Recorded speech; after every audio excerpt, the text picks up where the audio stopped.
Welcome back. Marathon swimmer Shelley Taylor-Smith joins us here at 9am with her little sister Christy Fuller. Welcome, ladies. Hi there. I should point out, though, it's not really your blood little sister.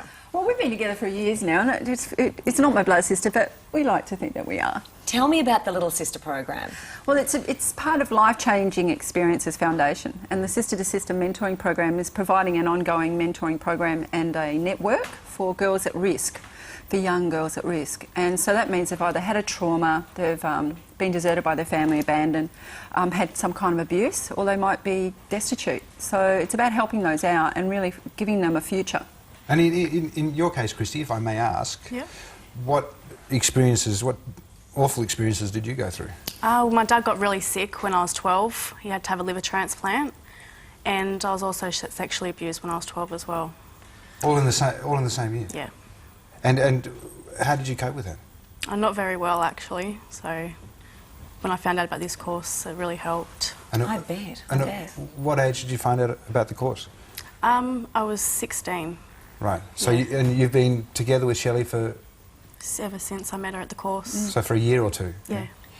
And what's this relationship with Shelley done for you? Because you must have really been feeling in a dreadful, lost sort of situation, I suppose. No, it's been good because I connected with Shelley pretty much straight away. So I've seen a lot of myself in her, and I think she thought the same with me because I was very open and she was open with us. So what were you searching for?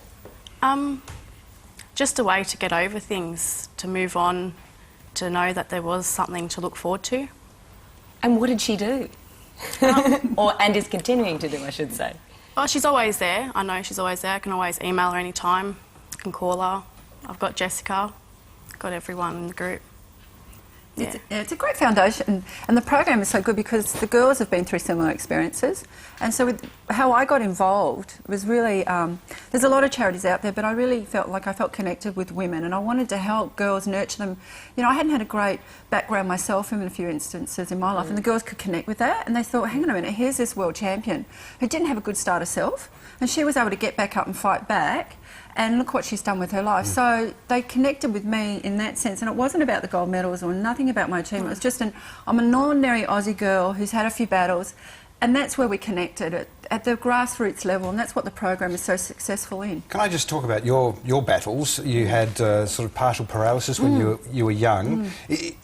How did that manifest itself? Well, I had I had scoliosis, and I wore a back brace for like 2,000 days of my life, which was all of my high school years. And then, so I had a few setbacks along the way, and then I had the partial paralysis. And basically, I just, you know, as a mentor for me was my father, you know, and some of the girls haven't had that great upbringing. And my dad I just remember him saying, you know, people are going to kick you in the guts, and you've got to get back up and fight back on your own, you know, it's up to you. So when I work with the girls, you know, the program's about telling them that they've got to make a choice, that their past does not equal their future, that they can be successful, and they can reach, you know, achieve their goals and their dreams and reach their full potential. That's a great saying, isn't it? Your past does not equal your future. That's really... Yeah, it's good. It says it all, doesn't it? And what's the other one? You always say something about don't quit... You remember, if you don't quit, you will make it. Very true. And I said that a few times on my swims around Well, it's the fascinating. I mean, why does someone who's at one stage in their life partially paralysed go and decide to, you know, swim to Europe? Because I could. I suppose there's no sort of turns. You don't do turns in the pool, so you're back straight the whole time. Well, the funny thing is, I can't run. I can walk. I'm really happy walking, you know. Can't run to this day. And marathon swimming all starts and finishes in waist depth water. So there was no runs, no tumble turns, no starts. Now, I can't do any of those well at all. Right. So it suited me to a T. So, sorry, go on. No, I was going to say it's all about focusing on your positives then, isn't it? Yeah, and that's the same thing as what we do here, you know. And did it make a big difference that your mentor just happened to be a marathon swimmer, a world champion? Not me, really, no.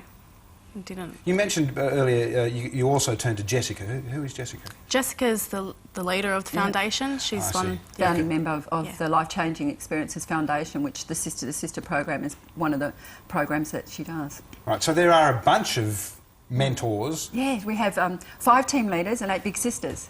And this year, it's the second year, we have 16 girls that graduated last year. It's a 12-month program. And so this year we've got 38. So I spoke at the boot camp at the start of the year, and it's an intense program because, you know, they come in and boot camp? Yeah. Well, we don't actually kick them up the butt per se, but they give themselves a kick up the butt. And, you know, they come in with a bit of baggage. You know, it's life, you know. But what they do is they get the life skills. It's an intense camp. But now we have monthly meetings with the little sisters, and we've been surfing. We've done a bridge climb. Yeah.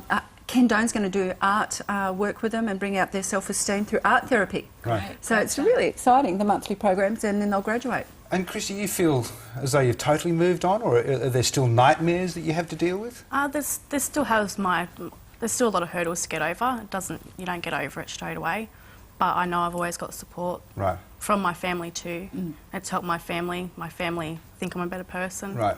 And so it helps you to face these fears, I suppose. Yeah, knowing you've got support from virtually every angle of your life, it really helps. And sometimes that's all it takes, just someone to say, I believe in you and I'm here to listen and I'm here to do what I can to help. Yeah. And, you know, we instill them that, you know, you'll have those bad days, but, you know, as I said, if you don't quit, you will make it. And, you know, just get back up and fight back. Just keep going, you know, one day at a time.